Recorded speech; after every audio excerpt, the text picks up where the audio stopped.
Hello, you hottie hot hotties, and welcome to Wild&T.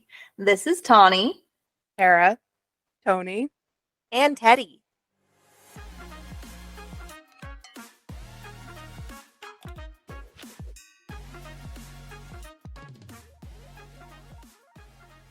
So today we're going to have a really fun episode. We're going to be talking about our multiple personalities. Multiple person sounds like a disorder. Our split personalities. Immediately, we have just split personalities. Yikes. So what we're going to be talking about is various different personality tests and measurements. I know you've heard me say before that I love astrology. I have been probably like in and out studying it since I was like maybe 13 years old, and I'm 30 now. So it's been about 17 years of me studying astrology. And I've just, over the past few years, I've really gotten a little bit more into the deeper parts of it. And I will pretty much argue to my grave about how astrology is a real science and Myers-Briggs is not. So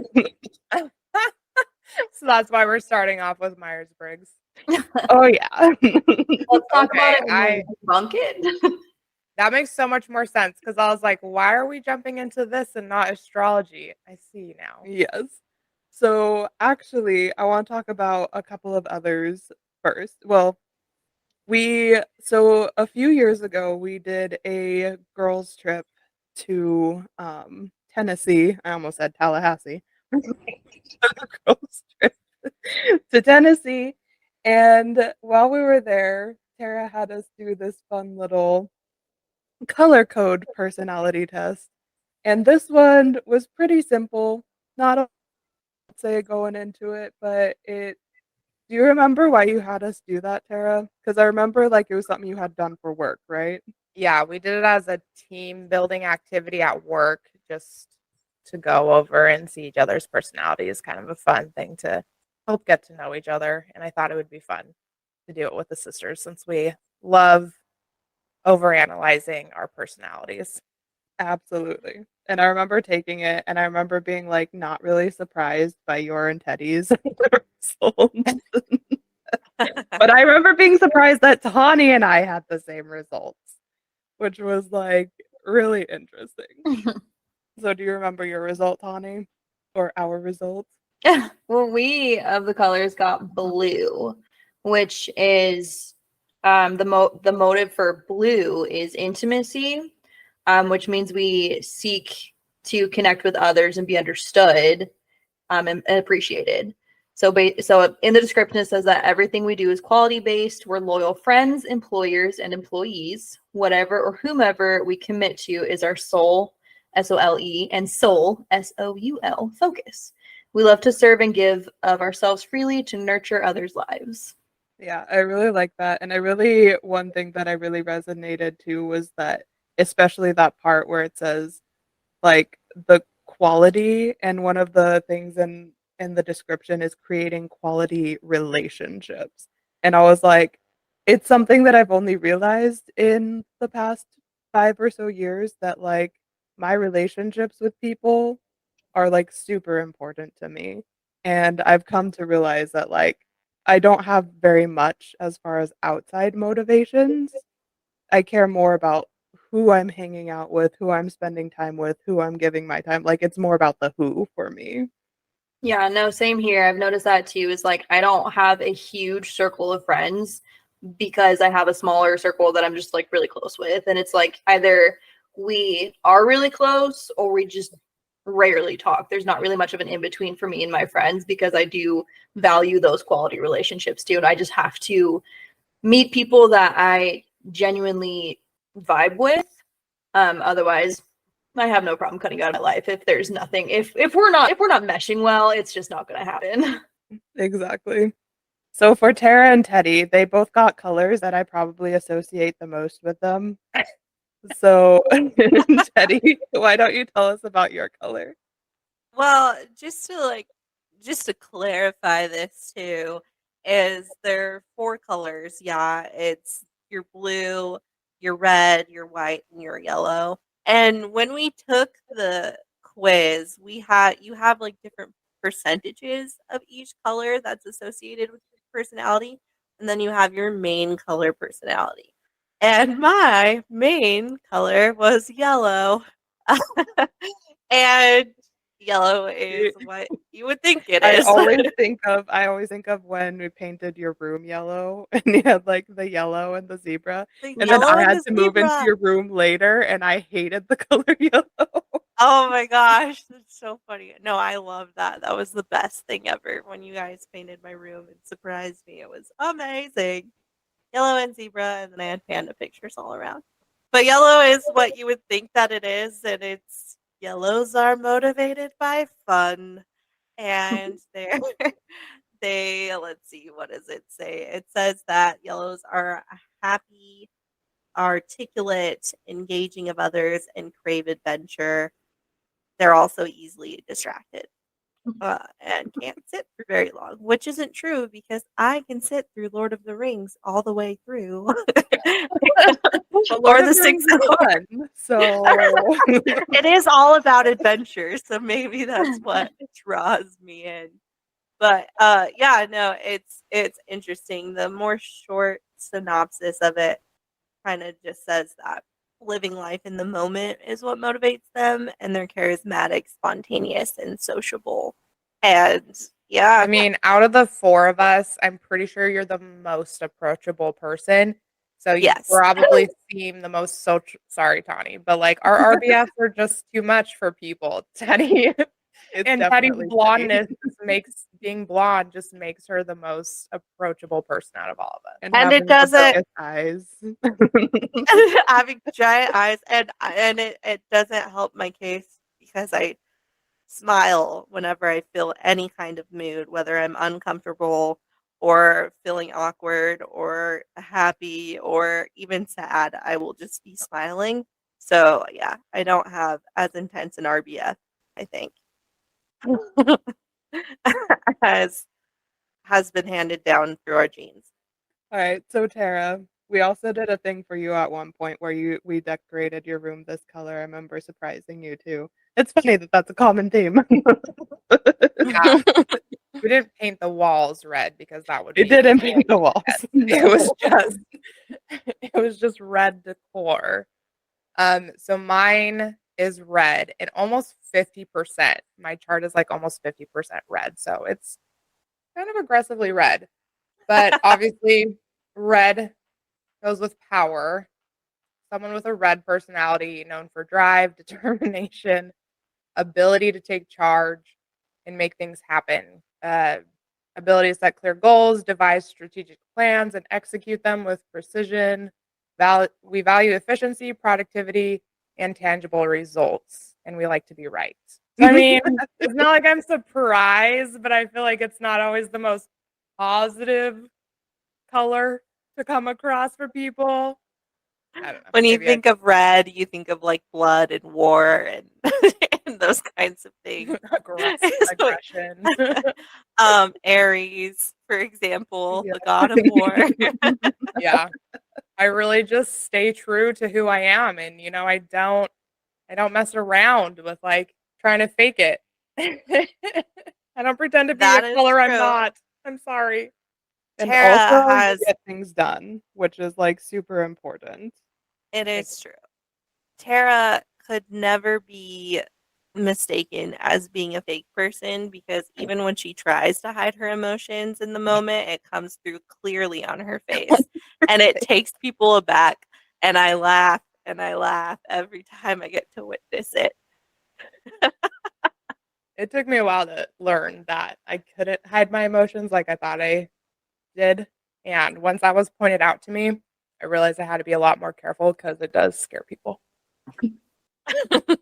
Beautiful. How good would you say you are at being careful though? Because I feel like you always remember after the fact. But It's one of those things that could be a lot more common than it is. It's just those stories that I managed to tell. That is when I had no chill. my blood boiled immediately and I reacted. It's not like it happens all the time. You just hear the stories when it does happen, which isn't that often. You can't prove a negative, Tony. Yeah. All right, so the next thing that we're going to get into, we're going to be talking about our Myers-Briggs results. So we took these through a website called 16personalities.com, and it adds some fun little details to it. So it adds at the end of your indicators if you have an assertive or a turbulent personality, which I thought that was really fun because it definitely pegged me as a turbulent. And chaos is my name. But if you don't know about Myers-Briggs, it's 4 indicators measuring different parts of your personality. So there's how you show up in the world, which is introversion versus extroversion. There's how you absorb your information, which is intuitive versus sensing. There's how you make your decisions, which is feeling versus thinking. And there's how you organize your life, which is judging versus perceiving. So when I've known mine for a long time. I've known my I've known my Myers-Briggs. I think I took a test when I was in like high school. I had like a career class that we took, and they had us take Myers-Briggs because the Myers-Briggs was originally intended to help people understand what kind of their strengths were and what kind of career they should be going into, and also within a career, what are your strengths and weaknesses within that career path, and how can you work better with like other coworkers and stuff like that. So my Myers-Briggs indicators are INFP. So I am a introverted, intuitive, feeling, and perceiving. It's also known as the mediator, which is kind of fun. And mediators are described as poetic, kind, and altruistic people and always eager to help a good cause.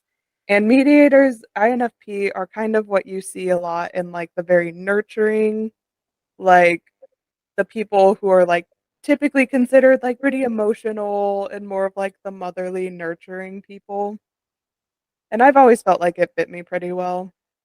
I don't know. What do you guys think? I think it's why you love animals so much and you're always such a big defender of animals. And so it's not surprising that you kind of went into school for that. Absolutely. You nurture hard.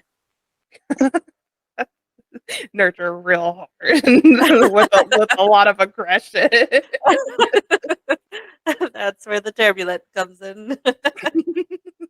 I thought seeing y'all's results was pretty fun. Tara, do you want to talk about yours? Why is I'm not getting burned at the stake again? Come on, guys.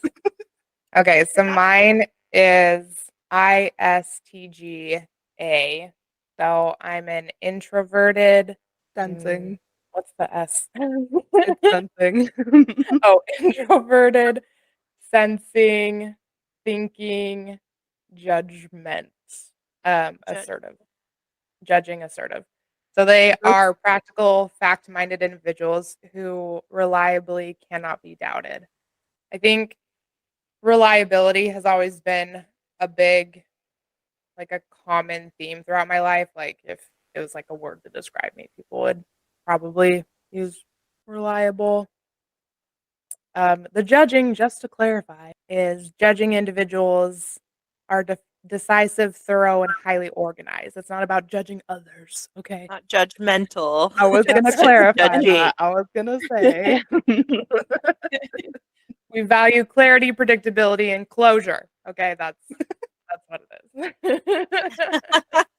It's actually one of the things that I find most interesting about Myers-Briggs is the judging versus perceiving, because for me, I feel like that's the part where I struggle with the most understanding how other people operate.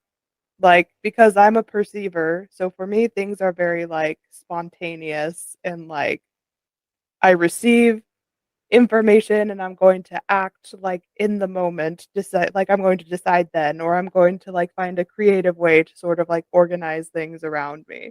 Whereas the judging is people who are very like, again, organized, they're decisive, they usually have a set of rules and regulations and they're going by that.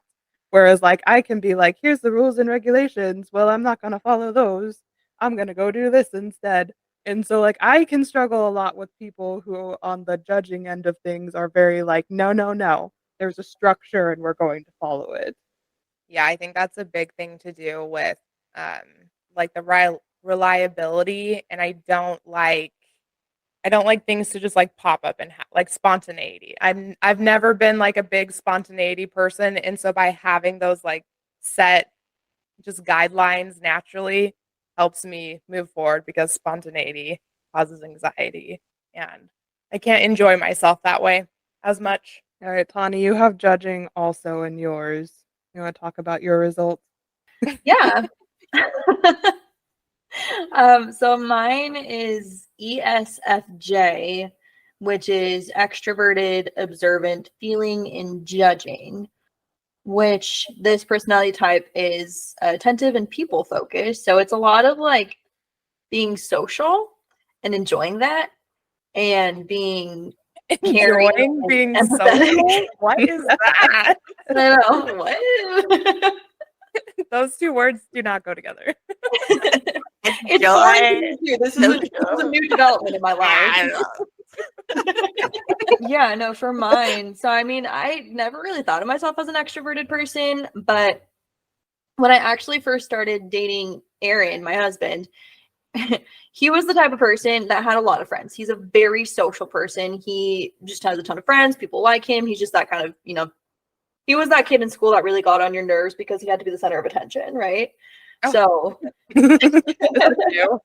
wouldn't have gotten along. But he would take me to like parties at friends' houses and then just kind of leave me. And I would know nobody. And so I became really good at just kind of inserting myself into a conversation, being like, hi, I'm Tani. What are you guys talking about? And just like meeting people and just kind of taking care of myself and being okay with just being thrown into, whatever. So I feel like I developed that extroverted side more recently within the past few years. The observant, I've always been a lot more observant, I feel. I've always been okay with kind of looking around, which is interesting because I almost feel like extrovert and observant don't really get along well. Like me personally, I don't feel like those match up. Well, one of the other things that they use for observant is sensing. Like that's the traditional description of it. And that's sensing versus intuitive, right? Yeah. So intuitive people are kind of just like taking in information and like kind of making connections between like beyond what they're seeing, basically. Whereas sensing people are taking in information with their senses, right? Sight, hearing, like all of that.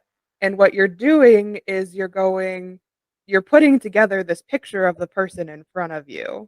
So it may not seem like extroverted and sensing would go together, but you pick up on all these things with your senses and now you know what this person is like because you just observed all of these things in that moment. So then you can really like connect with a person or find things to talk about with them that like you just observed like right there in that moment. That's true. So, I have always kind of considered myself more of an empath where I could catch on to people's emotions and feelings and get it. So I mean, yeah, no, the way that you explain it definitely makes a lot of sense.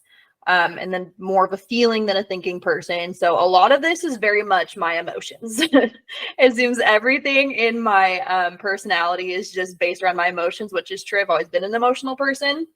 And I used to hate that because people made it seem like it was a terrible thing. But the older I get, the more I like that about myself, that I am an emotional person and I understand my emotions and I let myself feel my emotions. Otherwise, it doesn't end well for any of us. And then, yeah, I do have the judging. So it's, decisive, highly organized, value clarity, predictability, closure, as Tara was saying, and the structure. I mean, I feel like I am a lot more of a laid back person as far as day-to-day things, but that might not necessarily be true. I don't know. I do like to have a plan, but I think it's more of a loose plan. Like I'm not tied to it. If things go wrong or things go differently, that's okay. I'm flexible with that, but I do like to have at least a kind of guidance as I go about things. So that makes sense to me. And then I'm turbulent. So the turbulent is that we're sensitive to stress, which very much so. I very much am. I feel a sense of urgency in their emotions and tend to be success-driven, perfectionist, and eager to improve, which, yeah, that's me wrapped in a bow. Same. So I just realized too that all of you are judgers, apparently. I'm the only perceiver here. So that actually makes a lot of sense for my life. Like I was talking about, like that judgment aspect really is lacking for me because I don't understand why everybody else is following the rules. But Teddy, you are, besides the judge part, you are my fellow INF. So you want to talk about yours? Yeah, so my combination is INFJ and then -A for assertive. So that's introverted, intuitive, feeling, and judging. And assertive, basically my little synopsis as an advocate personality type is that I'm a quiet visionary, often serving as inspiring and tireless idealist. So this was a little bit, I don't know, I wasn't really expecting this result, but reading into it more, it made kind of more sense about just you basically this personality type you're wanting more out of life. You're not just settling for the ordinary. You want to do something extraordinary with your life. Whether you get there or not, that's a different that's a different thing. But it was kind of cool to see. I thought it was pretty funny because I made Malachi, my husband, take it as well, and we had some very, very strong differences in our personality types. But the funniest thing was that one of my weaknesses is that I'm sensitive to criticism, which is definitely true. I definitely overthink any type of criticism that I get. And my husband is overly critical. It was one of his weaknesses.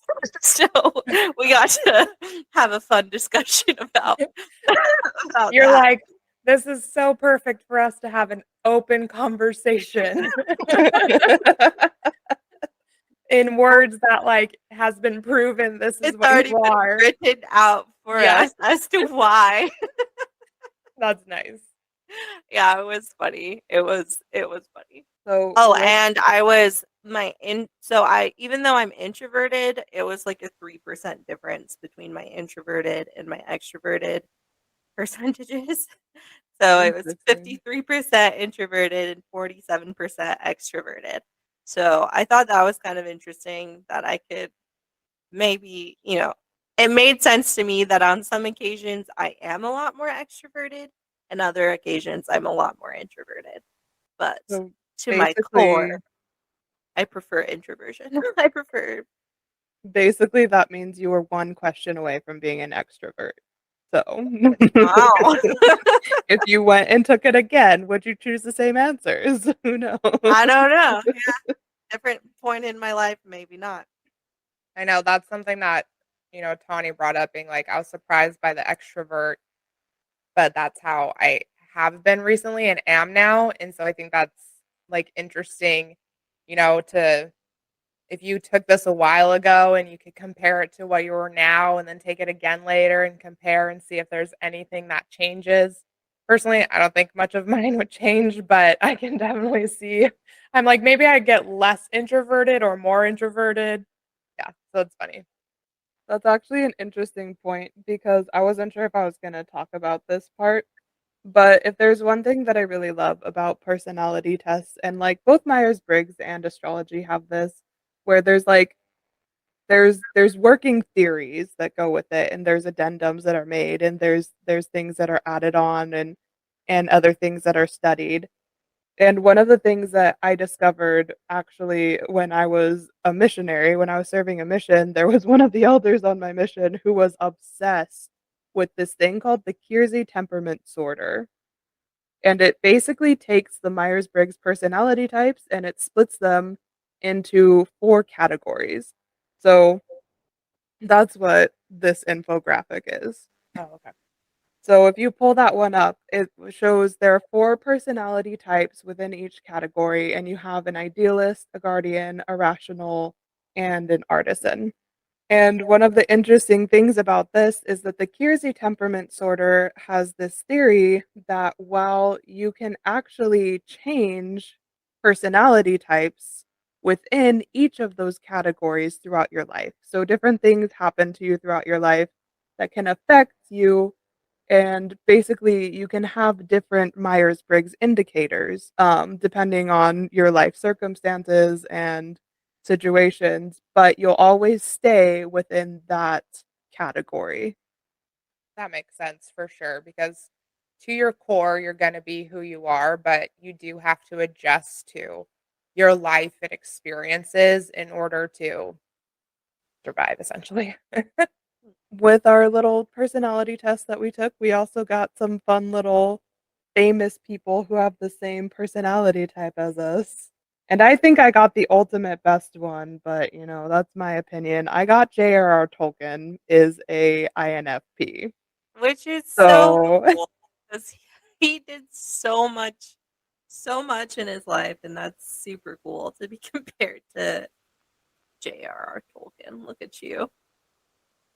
I also got Anne of Green Gables. So there's some famous people and there's some like characters, famous characters. Anne of Green Gables, Frodo Baggins and Arwen, and also Johnny Depp are my famous people. I thought that was pretty fun. Tom Hiddleston also. Great one to Oh, share with. okay. Yeah. Okay. Bury the lead, why don't you?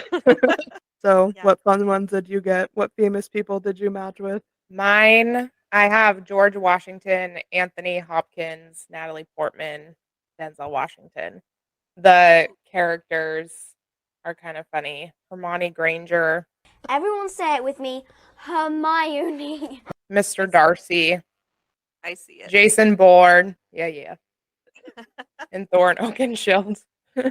Oh, So you my got like a love. bunch of like the leaders and like groundbreakers. Like hardcore people, yeah. I mean, George Washington, he's like fictional and real, or yeah.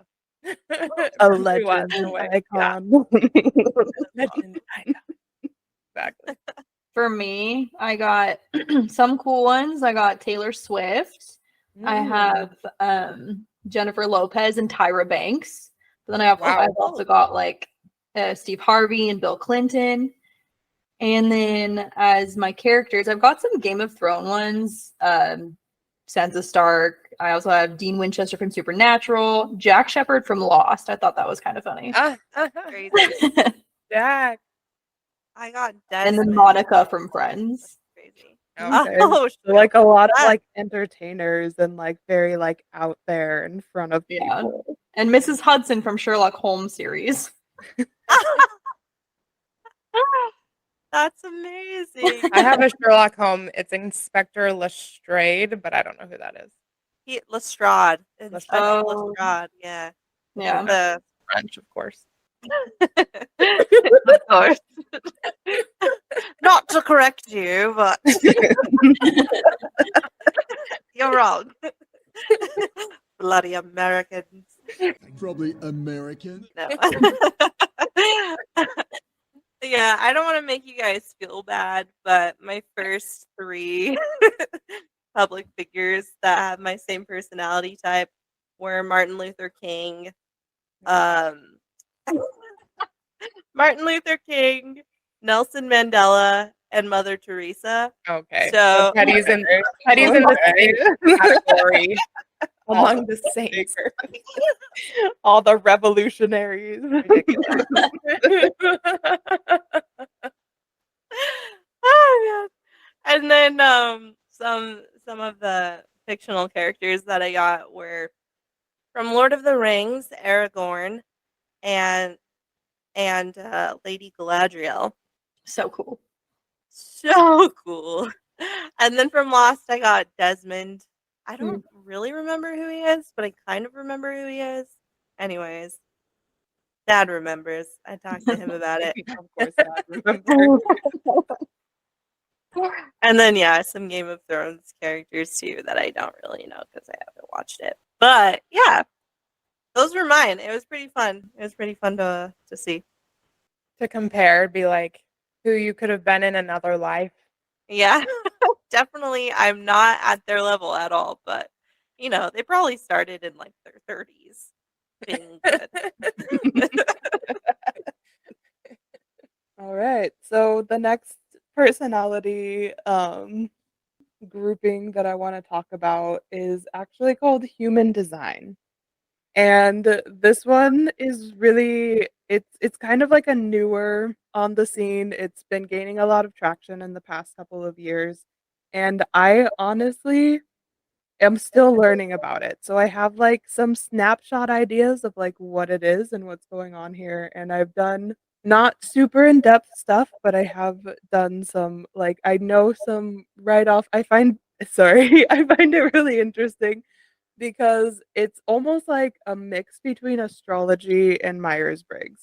So it does base a lot of calculations off of like astrology calculations with like where planets are and stuff when you're born. But it also has this connection of it being like how we connect to other people and how we can best work together based on our human design type. Yeah, that was something I was gonna bring up with the Myers-Briggs. I was like, I feel like we need a test on who you don't get along with the best on what type of lettering they have. That would be helpful to be like, oh nope, now we know we just That won't work would together well. Like So compatibility or whatever. Yeah, personality compatibility. so human design, it works kind of in like this in sort of like a chain, like how people like how the chains in the link together basically. So if you guys look at your charts, so you can just pull up your individual charts. It shows like this kind of it's like a body graph and it has like squares and triangles and those are connected by channels. So some of the channels are filled in, some of them are not. And those channels can also like you can compare it to another person's chart and see the channels that like line up together. So the areas where you guys like fit together and work together and where you have like an understanding with other people. So you'll notice too that the some of the centers is what they're called are filled in. So some of them will be white, some of them will be brown. And those filled in centers are called defined centers. So those are areas where you operate from inside of yourself. And if you look at all of them, all of us have like different centers that are filled. Yeah, it's like we all have one that overlaps, but or I should say mine I have one that overlaps with each of you. So that's what's interesting. So the only one I think who doesn't have the lower centers is Teddy, which is really interesting. But Teddy and I, Tawny, so there are 5 different human design types. There's the generators, there's the manifestors, the manifesting generators, the projectors, and the reflectors. So we have no reflectors in our family whatsoever, which is really interesting. And I honestly don't know a whole lot about reflectors. But reflectors centers are all open. So they don't have any defined centers. So they're constantly receiving a flow of information and energy from the outside world. Yeah. That's exhausting. Yeah. So, but none of us are reflectors. None of our family members are reflectors. We actually have, so it's Tara and Tawny. You are both generators. I think it's Mom and Teddy and Daniel are all manifestors. Then Robbie and Dad are manifesting generators. and then Dallas and I are projectors. Hmm. So how it works, I always like to describe it as if like we're on a team, like we're all working on a project together. Who's doing most of the work? It should hopefully be equal, but I am not doing most of it. That- Allie will tell you that. Teddy serves up the idea and walks away. So if you look at your chart, you'll see like on the right side, there's like the type and there's the strategy and there's the authority. So the Teddy is a manifester. Her job as a manifester is to initiate things. She gets things started. And her strategy is by informing. So the strategy of the manifester is to basically tell people, well, like, here's an idea. I think we should really do this. And then from there, people start doing things about it. So the manifesting generators, which none of us are, but our dad is, are the jack of all trades. They can kind of do a little bit of everything. And they're really good at like, they can kind of fill in the gaps of what needs to be done. So if a manifester comes in and says, like, all right, let's do this thing, then the manifesting generator is like, all right, I can do this and this and that. And I can tie in all of those little things. So the generators come in and their strategy is responding. So generators are like the energy force. They're the generators. They generate the energy that really goes into a project and really lifts other people and gives them energy. Or bosses them around so they get it done. I'm a great Move. delegator. Yeah. You guys need to move wood from this part of the yard to this part of the yard. You guys So do great. when it comes to working in a team, the generator's job is really to follow is to bring energy to everybody else, but like they would be the people who pick one thing that they're like, I am really good at this thing and I can really get this done, so I'm gonna put my focus into this. And your strategy is responding, which is like, so if a manifestor comes in and they're like, all right, here's a job, we need to get this done, and you act by responding to that. And you're like, all right, I know what to do. I know what I can do within this project. So the one that I think I got the worst deal out of all of it as a projector is the projector's job is to make things more efficient. So y'all could be like all working on a project and the projector comes in and they're like, all right, if you take this and tweak it like that, it can be better in this way. You need to clean up this mess over here. And if you get all of this together, then we're going to have a more efficient way of getting all of this done. And it's just going to look cleaner and it's just going to look better. So the projectors are kind of like the experts in that they pick up all these little things and help refine the process. The problem, or the projector, I said projector, right? Anyway, Yeah. the problem with being a projector is that the projector's strategy is being invited. So nobody likes the projector if they're not invited in. Nobody likes They have to be welcomed. Better. So that would be the job of a manifestor or generator, to invite a projector in and be like, hey, come and tell us how we can be more efficient in accomplishing this. And then the projector is able to come in and be like, all right, you can do this, and has a whole, list of things that they need to do in order to be better at it. But so that is the projector's strategy. And like, I find it really interesting with like all of us as a group, especially like when we started this podcast, right? So Teddy came in and she's like, all right, are we doing this? And then like it was left to all of us, like, okay, it was left to you guys to respond, and then it was left to me to like fill in that being invited. And I feel like I've spent a lot of time being like, well, we need to look into this and we need to look in that and we need to look in this and we need to look in that. And so, like, as the generators, Tara and Tawny, as the generators, it's really your guys' job to be like, all right, we're available to do this and put the energy into getting it done. So, yeah, that's just a little bit about the human designs and the strategies.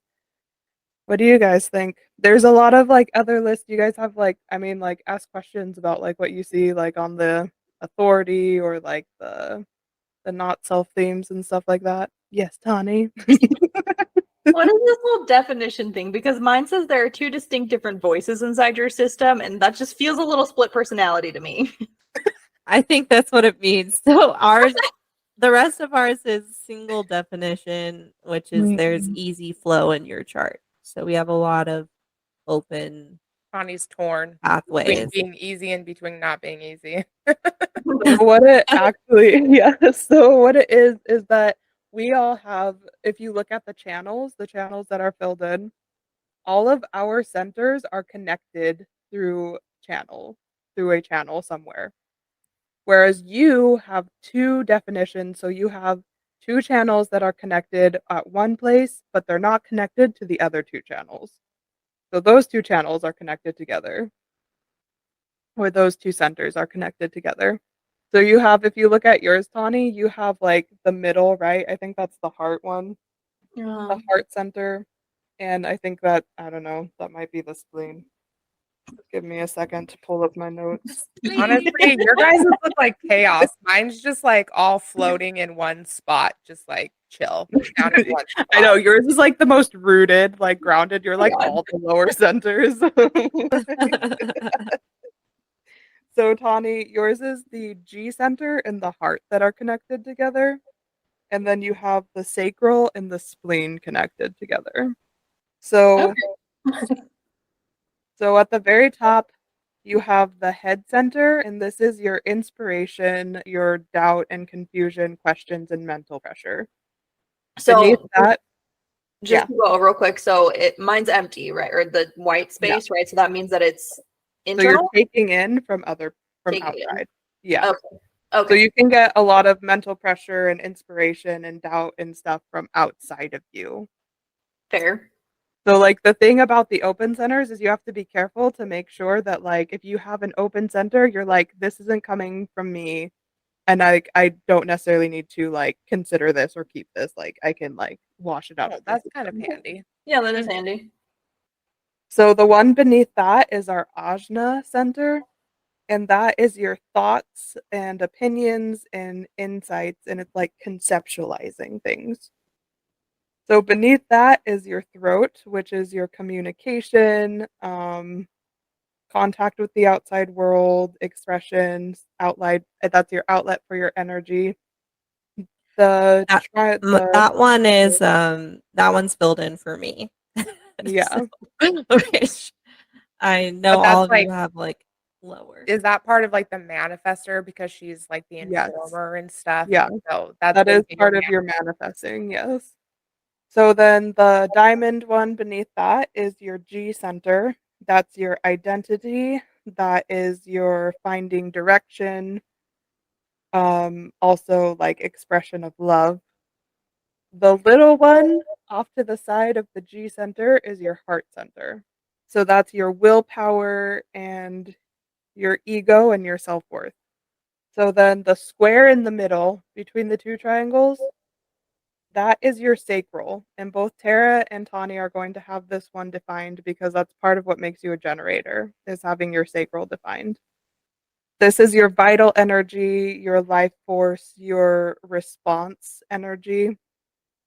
And all generators have that sacral defined, and they all move from listening to their gut. So that's your authority.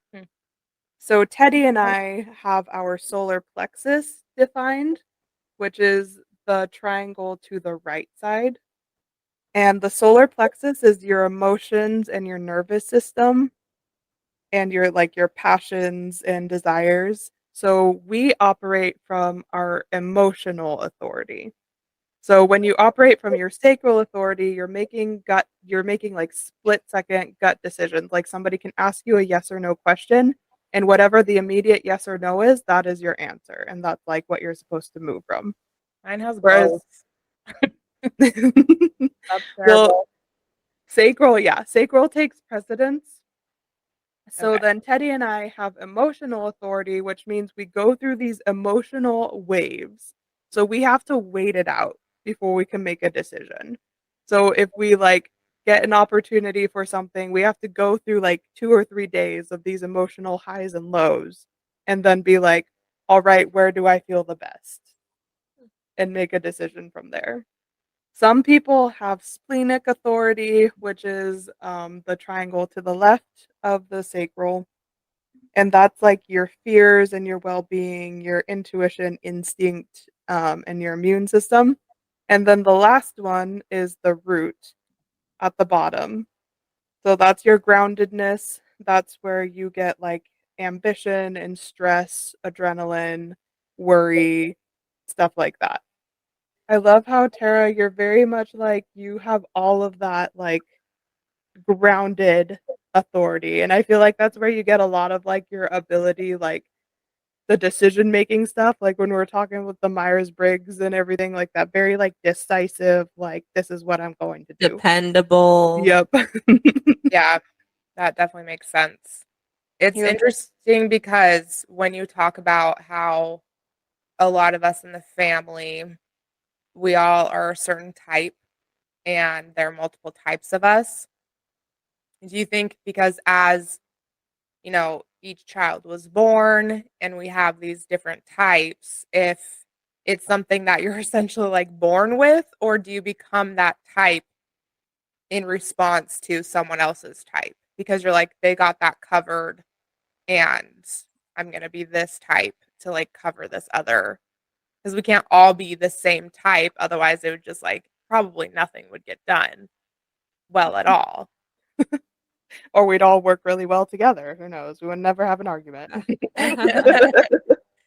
That would be so. In other words, you could definitely time it if you just tested out different types of charts. You could time it so your children are all the same and they maybe see if they all get along. It'd be interesting to see. That would actually be kind of terrible, especially for the generators, because y'all would all have energy at the same time and not have energy at the same time. Actually, that would be perfect for generators. Well, We true. all recharge our social battery at the same time. Yeah, we'd be all. Everybody agrees we're not doing anything right now. Great. All in sync. That's funny. It'd This be terrible for projectors because, yeah, nothing would ever be able to get done because there'd be nobody inviting us to do anything. You'd just be like waiting around. All the manifestors would be like, we should do this, and nothing would ever happen. And they're like, who's gonna do it? No one. well, that's not really the manifestor's job to see anything happen after they inform. You just all give each other ideas and then that's where it ends. That's funny. And all the That's- poor manifesting generators would just be tinkering around. No That real sounds like direction. job. Yeah. They would be perfectly happy, I mean. Okay, the profiles are interesting though. You have Tony and I as the exemplary human and Tara as the regal authority figure and Tawny as the establisher of knowledge and truth. That comes from just which areas are defined or I actually don't know where the profile comes from. I'll just say that right now. how interesting. I do know that each number has like its own distinguisher. I couldn't tell you all of them. I haven't studied that one enough. But like Mm. so 1 is like its own thing, 2 is its own thing, 3, 4, 5, and 6, and it only goes to 6, and then there's different combinations of all of them. So everybody always has those 2 numbers of some kind. And when you break down the numbers, it kind of gives like an example of like 1 is like 3 is like knowledge and really taking in knowledge and like learning a lot, and 1 is kind of like initiating and doing things based off of that. That's about as far as I can go, just off the top of my head with that one. Like I said, I don't really have so much in depth when it comes to the human design, but like, yeah, if you look at just like the exemplary human ones, I do know this. The exemplary human ones are people who they spend the first like half of their life, first like 30 years ish, just like learning and like taking in and absorbing everything. And then the second half, once they like hit around 30, they start doing things about it, basically. So you take in information for like 30 years of your life, and then you start to act on all of the things that you learn. Thank goodness. That makes me feel better. Something that I think is really interesting for like going over all of these birth charts and looking at all the different personalities and everything, I feel like mine has a common theme. Like for this one specifically, I feel like a lot of my like the closed-ended ones are the more emotional sides. And I feel like that's been every single thing. It's just been your emotion, your emotion, your emotion, and then like truth and honesty and truth. And I just think it's so interesting seeing that mine do have a common theme across everything. Yeah. I'm super emotional, so it's telling me. That's a good sign for the creators of this, that they are just It thrown makes in sense. some wrench. Yeah, and looking at your you have the split definition, so they don't really talk to each other, the two like definitions, which is kind of funny. So you have like this sacral gut authority, like this very instinctual gut movement, and then you have a very emotional, like heart-driven area. I have to figure out which one I should listen to at any given point. Great. When somebody says listen to your gut, and I'm like, but my heart, but my gut. Always You go with are your gut. Mulan. My duty is to my heart. I guess I learned that my duty is to my heart. I was like, Teddy has just the two centers defined, and it's very feel it and speak it. I feel, I speak. You are informed. Yeah, no. One of the things that I really like in here is basically everything, but how it has your sign, which is what the feeling that you have when you're living your design. And then you have the not self theme, which is the feeling that you have when you're not living your design. Wait, what are your guys's? My Mine sign. and I's are the same. Yeah, Okay. generator. Yeah, So it's my going to be the sign same for all generator, manifester, etc., etc. as a manifester, my sign is peace. So I'm at peace when I'm living my design. And when I'm not living my design, I feel anger. I feel anger. Mad Teddy. I'll be honest, the living your design and not living your design. So living my design means I feel satisfaction. And when I'm not living my design, I feel frustration. And part of me is like, my satisfaction is always so short lived. And it's not like I always feel frustrated, but I definitely feel frustrated more often than satisfied. And it's like chasing that satisfaction, chasing that living my design. And so ultimately I feel like, how do I get to that point of longer lived satisfaction? Like, how do you stay in living your design is what I wonder, because I know my satisfaction is so short lived most of the time. Yeah, same here. I definitely feel that frustration all the time. So I know for generators, a big like people who actually are professionals with human design, a big piece of advice that they give is to really follow what lights you up. And like that is the thing for generators, is because they're like these big bursts of energy and then like have to recharge, and then big bursts of energy and have to recharge. So it is very much like you are pretty much constantly chasing that, like what lights you up, what's giving you energy, what's like feeding you. And so finding that satisfaction is more about um, going after those things that you want and also living, like setting up your life so that you have things around you that consistently give you satisfaction. Yeah, and I would imagine that it's also understanding that you're not designed to be the Energizer Bunny and to keep going and going and going and going. Okay. That's a big thing you really have to teach yourself for sure. And so allowing yourself to, okay, am I unsatisfied or am I just recharging right now Mm, so that yeah, I can feel?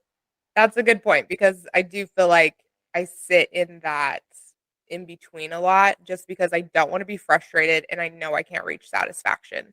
So I that recharge is like the indifference almost just so you don't have to feel frustrated essentially. What do you think, Tawny? No, I think I'm right there. Like everything you're saying, I'm like, yeah, that makes a lot of sense because sometimes it's not that I am not satisfied, I'm just tired. Because chasing your satisfaction is exhausting. You cannot do it all the time, all right? And then when you're not chasing your satisfaction, you know that you're not, and that's exhausting too because you're like, I want to be doing this and I have to be doing this, and so I'm just tired all the time. So it definitely is finding that time to just like breathe and recharge, and it's okay. Yeah, it's one of those reminders that I need to tell myself constantly. It's like, it's okay if you're not accomplishing right now, all the time, constantly. Just let it go. Let it be. So hard. It's so hard to let be. And Tony's, your sign and not self theme are very on point. Yeah, I would definitely agree. So my sign that I'm living my design is success and Tawny.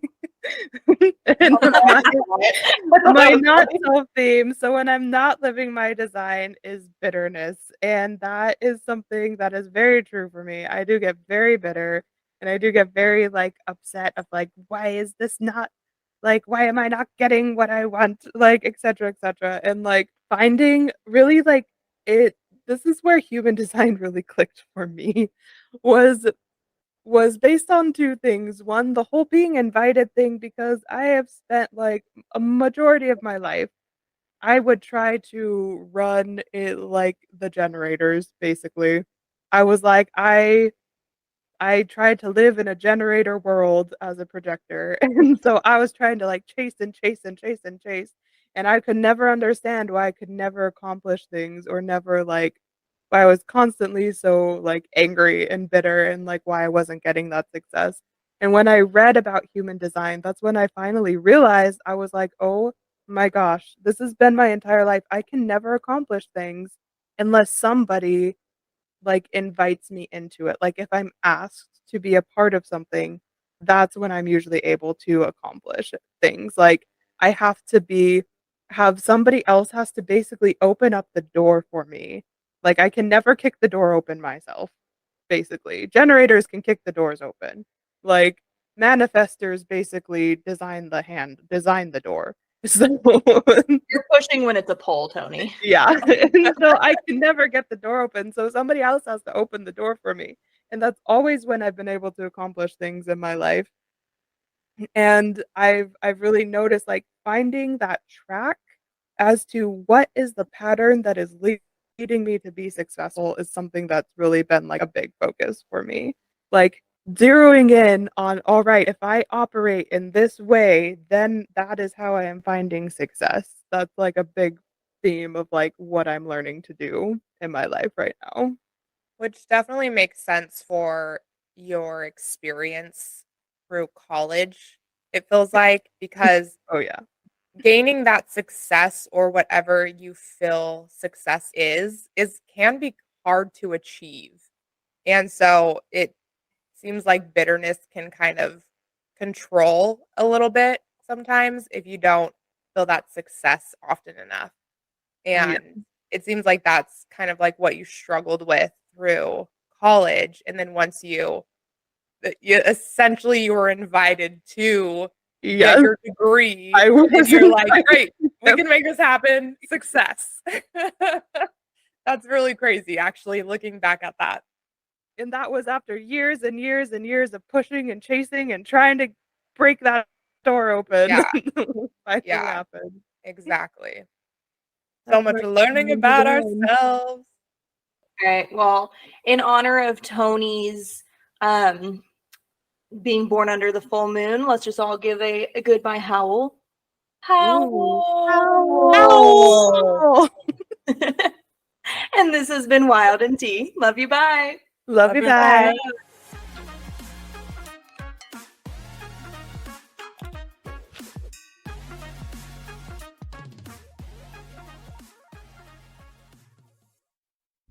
Thank you for listening to Wild&T.